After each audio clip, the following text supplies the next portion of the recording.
Hey, I'm Izzy. I'm Gideon. I'm Jack. I'm Luke. And I'm Tom, and we are the Preatures. Good morning. Welcome. I forgot what the other thing I was supposed to say was.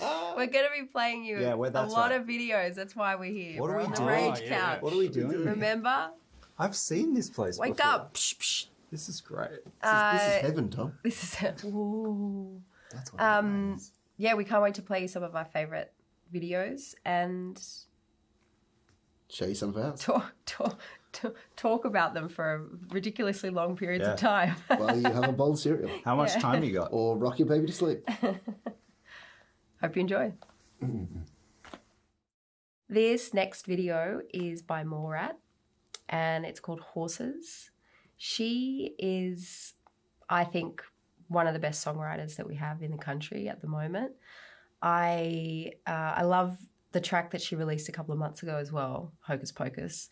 And I guess Horses is like, to me, it builds on this theme that she's been going for a little while, where she's like kind of building this world of surrealist girlhood, suburban imagery and building on her like beautiful poetry that she has in her lyrics. I love her lyrics. I think, I love everything that Grace does. I think she's a bloody legend. And she wrote this song for her sister who passed away. It's a very personal song, and I just love the way that she uses like the My Little Pony and all of the things that for girls growing up in suburban Australia, like it's like this conversation between the plastic world, the toy world, the fantasy world of all those little like touchstones of childhood, My Little Pony, little like cute rabbits and Barbies and all that stuff that you make up all of these stories when you're a kid, if you're a girl. And I made up stories. and a boy. Yeah. Sorry, very sexist. Very sexist. But I guess it's got a special place in my heart because I know what that's like. And then she marries it with this relationship with the natural world, with the bush, with like this sort of animal psyche running parallel to that. And I think it's very clever, and I haven't seen it done before. So this is Horses by Morat. So, to preface this next clip, I remember being really ill as a kid. I think I was about 5 or 6. Still are. And getting up in the morning with my mum, who was sort of taking care of me, and we put the television on, and we were watching video clips. And I thought it was amazing that when this clip came on by Kylie Minogue, the song's called Confide in Me, there's a section of the film clip that sort of invites you to touch the screen. And my mom had this divine timing and went over and did it. And in sort of like childhood delirium and the fog of memory, it was like the perfect timing. And the clip started as soon as she touched the television. And I thought she was like magical. But I love this clip. It's like a weird, dissonant sort of thing where the song's quite heartfelt and touching, and the imagery is like so hyper-colored and wacky. And it's one of my favorite Kylie Minogue songs. So here is Confide in Me by Kylie Minogue. Okay, coming up next is Defunk by Daft Punk.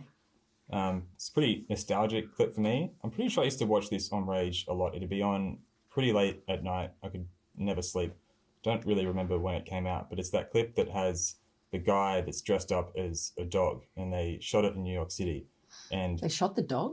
Oh, no. I think it's the yeah, he's actually on crutches. That's why I think it's like the 90s. It's just because it's the 90s? Okay, Yeah. It's the 90s. You could do anything. In New York, especially. He's like a overgrown man dog thing. Yeah. I And remember. it's by, I think Spike Jonze directed it. And it's one of those things where they did just put a guy in a dog suit and just filmed it around New York. And nobody really looked twice. And he's playing this song on the boombox. Yeah. And he runs into his childhood friend. And then at the end, she gets on the bus. He can't get on the bus because he's got a boombox. I guess it's the joke of no dogs allowed, but it's no radios allowed. And for some reason, him not getting on the bus made me feel so sad, and I feel like I've never had closure of like what happened to the dog. Did he see his friend ever again? It's so sad. It's like Spot. Yeah, It's yeah. so tender. That's beautiful. What a But- convoluted And story. that's why Luke started drumming. Yeah. That's why I started drumming. It actually has a really cool beat as well. Like the way it kicks in is Hit the pain away. yes, it hits the pain away when the beat kicks in. But this is Defunct by Daft Punk. So this song's called "Burning Down the House" and it's by a band called Talking Heads, who I'm sure Never most heard of those. of your viewers will know about. I chose it because I think Talking Heads is a band that's kind of just followed me everywhere I've gone. Just David Byrne is just, I think, incredible. David Byrne's following you. And I think it's like, it's sort of like this crazy song that sort of lends a bit from hip hop, lends from rock, lends from pretty much everywhere. And I remember it's kind of creeped into this band so much, Talking Heads. Yeah, they're a for sure. huge influence. Without us Even even like the knowing. ethos of just how. And when Jack was making our record and producing it here in Sydney, I remember when we played Ordinary, and there's that like the offbeat, on-beat Oh, thing. yeah. Oh yeah. And that just was like pretty much a nod to Burning Down the House, I think. In my eyes, those guitar parts. And just the way that the vocals phrase just sits, he kind of just sits behind the beat the whole song. Yeah, it's a really interesting, like, machine-like kind of thing Yeah. that's happening in that song. Yeah. But yeah, a fantastic, cool video as well. Great band and Great suits. great suits, oversized, powered Great suits. bass player. Oh my God, Tina Weymouth. Oh, Tina Weymouth. Unreal. Yeah. I named one of my basses after Tina. Tuna. Burning Down the House, Talking Heads. This next video is My Secret Place by Joni Mitchell. I've chosen this track because Rage doesn't actually have a lot of Joni videos on hand. She's one of that cohort of artists that didn't really do video clips, and so this clip is interesting for that reason. She does it in film noir style. It's her and another actor kind of riffing back and forth with like diners in the background and American landscapes and stuff like that. But the reason I wanted to choose it is because I was lucky enough to see her recently perform at the Hollywood Bowl in LA. She did 2 nights during a full moon, which is like the most Joni thing you can do. So witchy. Where was Jupiter? Where was Jupiter? Because we got to know. Everywhere. Yeah, it was just such a historic concert, and there was like even just the general audience was filmed with megastars. Like everybody had just come out to have this moment with her, and she didn't play My Secret Place. I thought she might have, but she did a lot of deep cuts in the first set, like stripped back. And then the second set, she brought the stage turned around, and she brought like Elton John, Meryl Streep, John Batiste, Marcus Mumford was there for some reason, Annie Lennox. What did Meryl Streep sing? Nothing. She was just a hype woman. She was just like, I'm Meryl Got the Streep. encore going. Like, it That's was pretty good. incredible. Wow. It was just incredible. The band was superb. I don't know. Do you guys know the story of how Yes. like that came together? So she had a stroke or an aneurysm. She had an aneurysm about 6 or 7 years ago, and she was in a coma for a while, and Yeah. then she ended up just back at her place, pretty reclusive, unable to perform, really unable to do much. And as far as I understand, Brandi Carlile and a couple of other musicians who were still in the Joni Jam got together and decided to go over and just start visiting her and playing. They started to just play her songs back to her.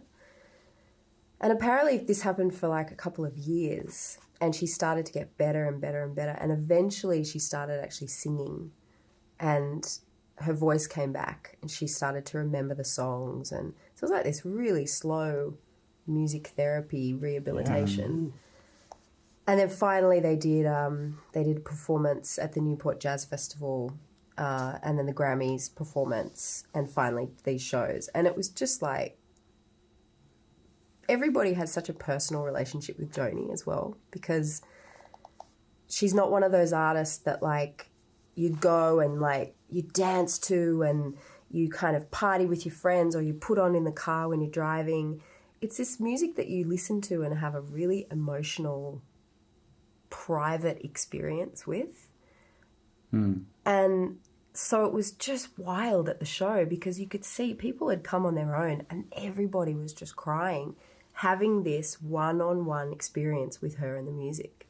It was really, like, just insane. And so, yeah, My Secret Place actually links back really beautifully into that concept because she is a poet of the interior and of the interior world and such a hero of mine. She is. Hero of all of ours. Yeah. Absolutely. Yeah. My Secret Place by Joni Mitchell. So up next is My Only Friend by Bad Dreams. I would like to think that we could call them friends of ours. Yeah. I'd say so. Yeah, maybe not you. Unless you've but done the rest something of wrong. us. Yeah, what happened? What'd you do? What People happened? hate me. Did you yell at Miles for the design? So I believe the very first show we played in Adelaide, Bad Dreams supported us.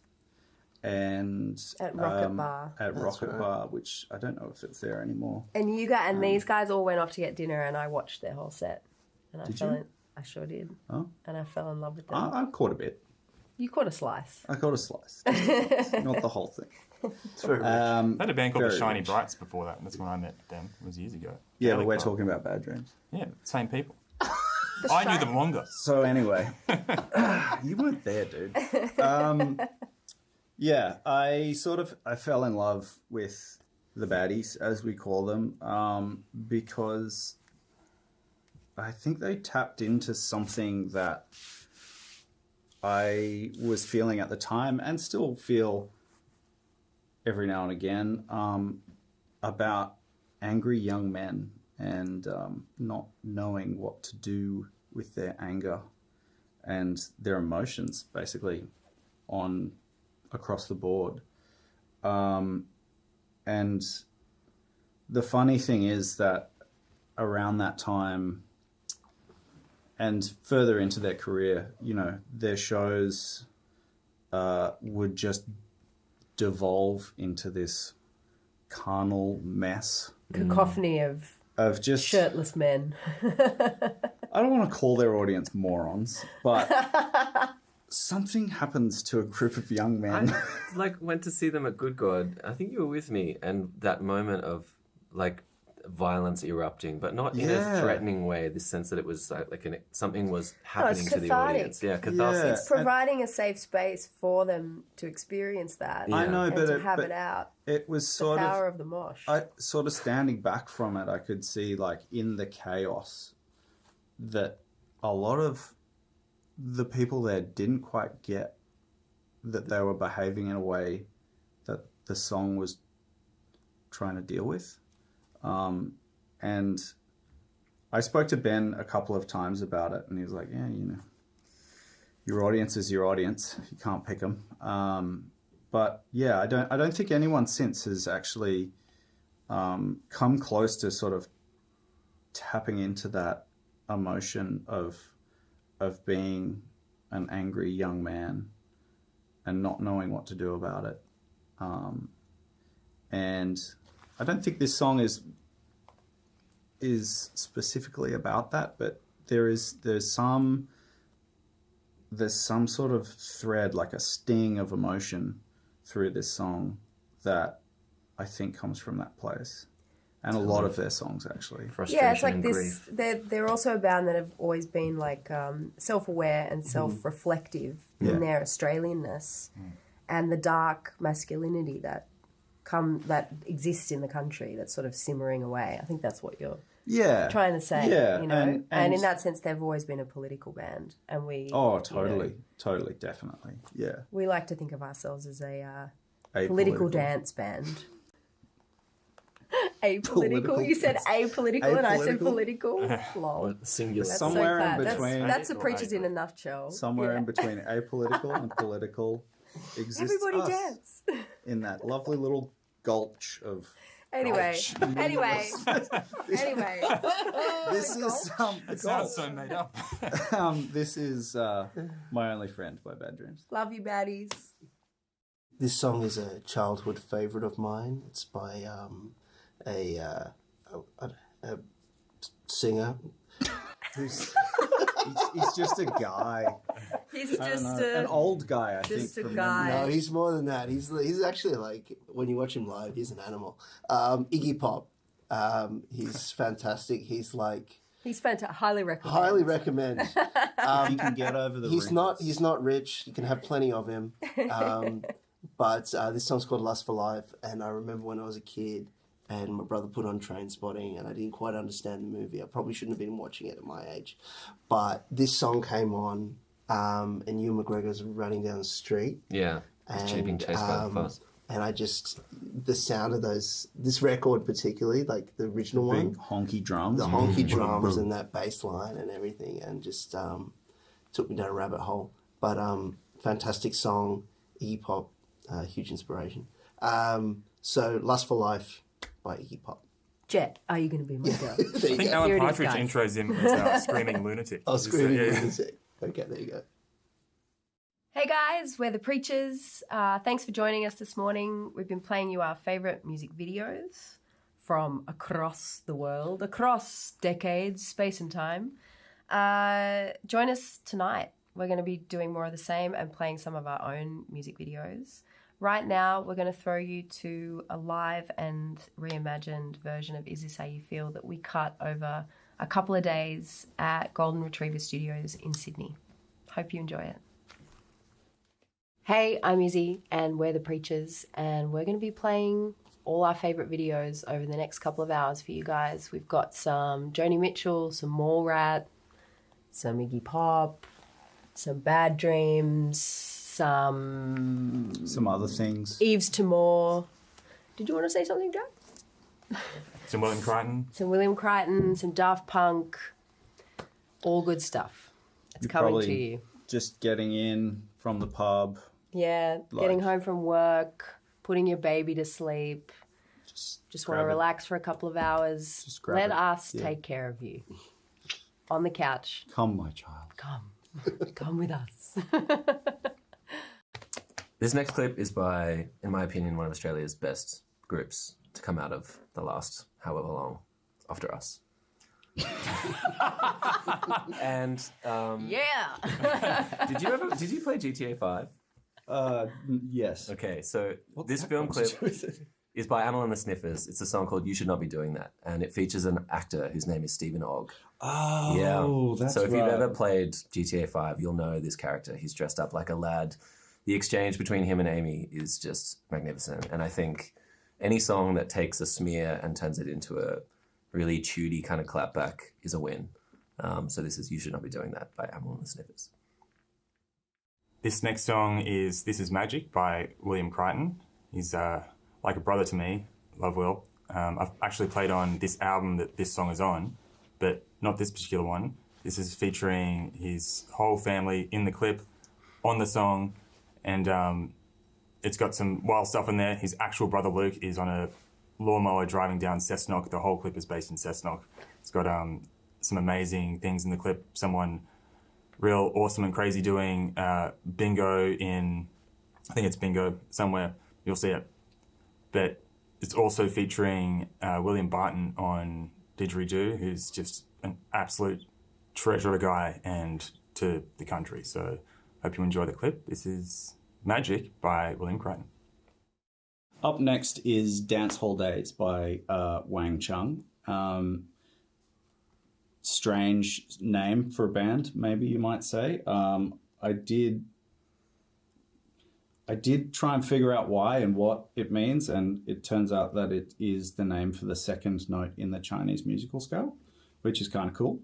And this song, I only heard it for the first time like a year ago, I think, and it eluded me.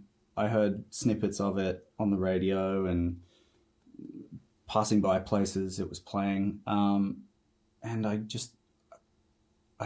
could never hear the tag because the vocals are quite clipped, and I finally figured it out, and it was Dance Hall Days by Wang Chung. And I just really love the way the guitars, the pattern of the guitar strumming, and the way it jumps off the beat. And yeah, it's just a lovely little slice of the 80s. Yeah, we love a slice of the 80s. We do, Yes. we do. Not Just too a much, slice. Not the whole 80s. You can't. No, have you the can't have an whole 80s. It's too rich. Yeah, it's too Too much. much. You'd be sick. Anyway, this is Or you Dance turn Hall into Days. you turn into Bob Are Geldof. you just going to keep interrupting me? Or? Yes. Third time's This a is- charm. This is Dance Hall Days by Wang Chung. This next song is a classic. It's probably been played on Rage probably 5,000 times. It's by Prince and it's called Kiss. I picked this one because we have a song on our record called Cruel on the first record. It has a vocal part. There's two vocals, myself and Izzy. And I recall having trouble getting into this song. And I was like, how can I do this vocal part? And I remember one night going home and I put this song on when we were driving back from, where was it, Hibernian at this point. Yeah, we were back in And I heard the end of Kiss when he does the tail end right at the end. Yeah. And I thought, that's it. That's what I'm going to try tomorrow. And I did it, and that was it. So that's why I picked this song. It's a classic. It's Prince's Prince, right? So enjoy. Kiss. Like a grandma. Hi, I'm Luke, and we're the Preachers, and you're watching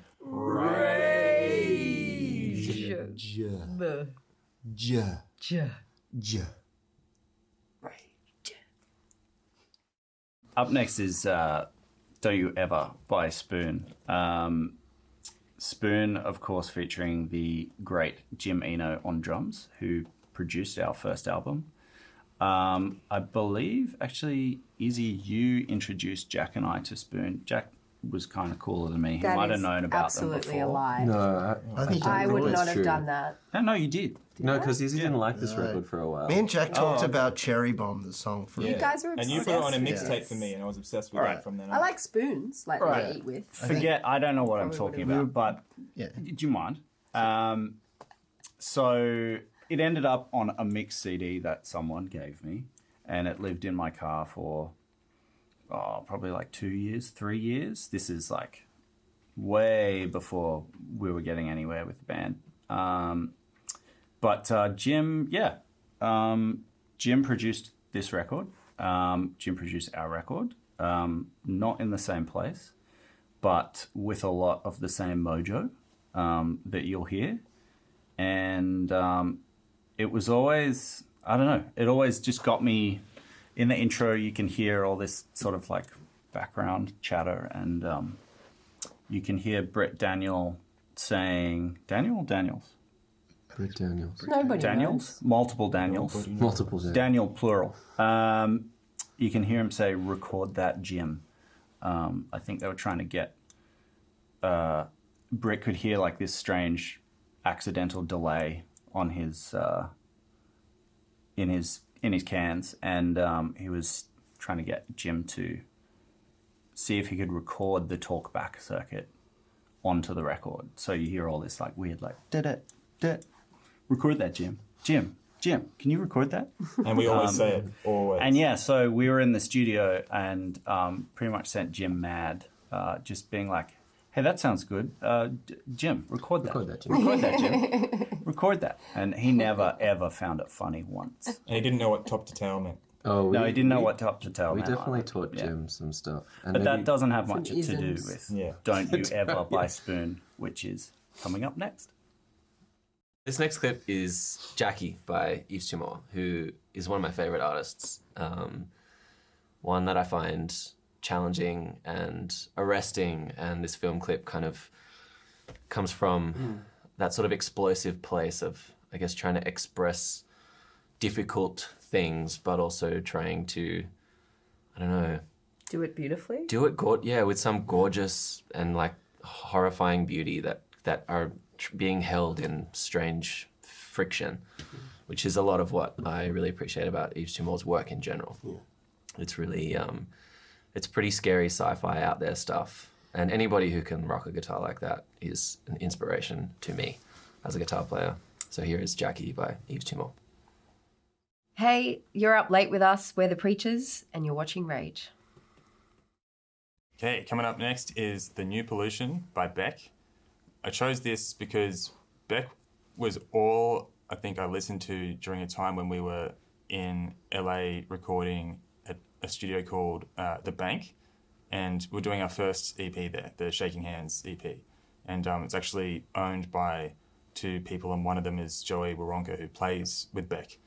And he was like an absolute hero of mine. He was around, and he inspired so much of like what I do musically, and he's really generous to the band, and I just feel like he opened up a lot of, I guess, creativity and perspective of what it means to, I guess, make music.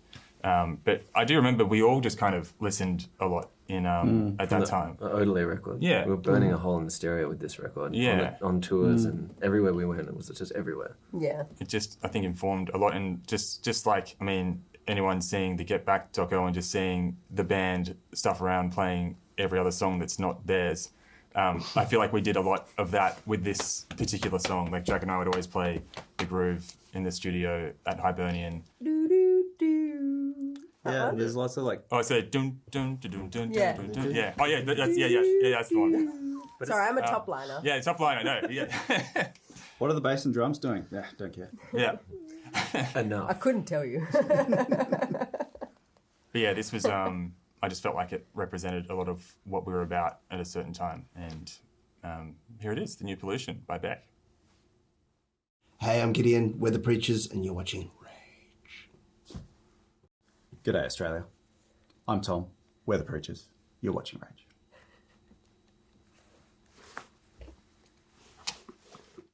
Hey guys, we're the Preachers. Thanks for hanging with us, watching some of our favourite music videos. You're going to see something pretty special coming up next. We got together just last year and put this together over, 2-3 days. It's a new reimagined and live version of Is This How You Feel? We wanted to do it, I think, because over the years we got so many DMs, people asking us to do an acoustic cover of, or acoustic version of Is This How You Feel for like their wedding or a special occasion or just because they wanted to hear it. So when we knew We just gave in, basically. we gave into We're going to Brazil next week. We Can't listened. say no. but yeah, we wanted to do something special, for everyone that's been waiting around for us to get back together. So here it is. It's recorded at Golden Retriever Studios in Sydney. Hope you enjoy it. I'm Izzy. I'm Gideon. I'm Jack. I'm Luke, And I'm Tommy. And we're the Preachers. and you're watching Rage. Hey, we're the Preachers, and up next you're going to see our video for Girlhood, which what are you doing? Look, I got a problem. He's Tom's just got a bone itching to pick say about something. this video, which you'll get to in a sec, but I'm just going to do the light setup, okay? All right, I'll do please. some light setup. So this song came out in 2017. It's the title track of the album we released called Girlhood. It was pretty, I guess, controversial at the time, naming a record Girlhood. I got a little bit of flack for it from, let's say, Men. various sources. And the song is basically about being what it's like to be in like the prison of internalized misogyny or the male gaze. And it's a song about the patriarchy. So very fun. It was released 3 months before the Me Too movement. And just last year, I think the Collins Dictionary word of the year was girlhood. So it was just 7 years too early on that one. But the film clip we did with some directors from Sydney, and because I guess the idea of the song is like, a series of mirrors or like reflections and internalized voices, they had the idea to set up all of these old TVs and project stuff onto it. And I was really obsessed with recreating my girlhood bedroom and childhood bedrooms and bringing in like all my old horses and my toys and stuff. So that element of it was really fun. I really enjoyed. They built a bedroom and cast this girl as like a young me. That part of it was great. But when it came to shoot the band, Tom, what happened? Tell us. Well, first of all, He's got PTSD.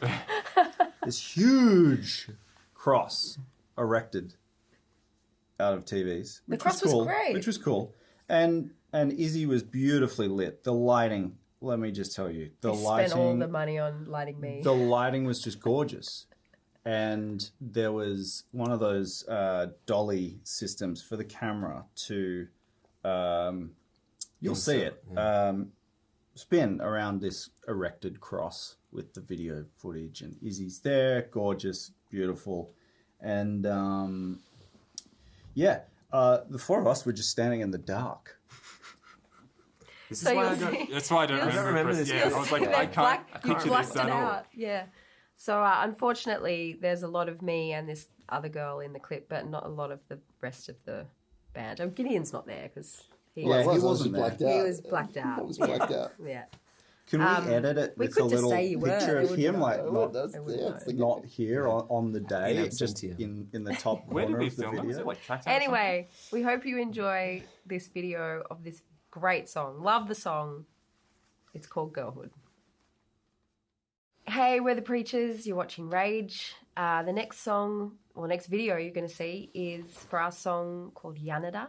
Yanada means moon in Darug language. Darug is one of the 28 clans of the Greater Sydney region and one of the main language groups.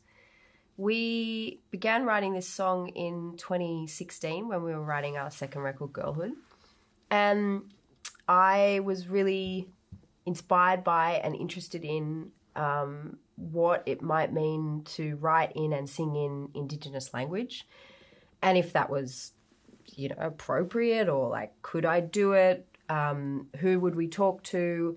And through that process, which was completely led by this song, just in that kind of magic way that songs have a habit of telling you what they need from you, we started working with the community in Sydney, meeting lots of different people, talking to lots of people. The whole process took about 2 years. I think 2 years. 2.5 years. From get-go, yeah. And which, it could have taken a lot longer in hindsight. But the main consensus that we got from pretty much everybody that we spoke to in Sydney, which, by the way, is its own, very specific area, was that it was encouraged for us to be singing in language as long as we did it the right way, followed proper protocol, were respectful. So it was an incredible process. It taught us a lot. The song itself is, I think, a testament to just the time. It's such a beautiful bridge of a song. And one thing that we were really inspired by at the time was that there really wasn't any Indigenous language being profiled or sung on mainstream radio. And we thought that as a band with profile that we could change that for the better, or at least start a conversation about it. And even though the song didn't get picked up by Triple J, which Might be someone in this building that we could speak to. which was disappointing.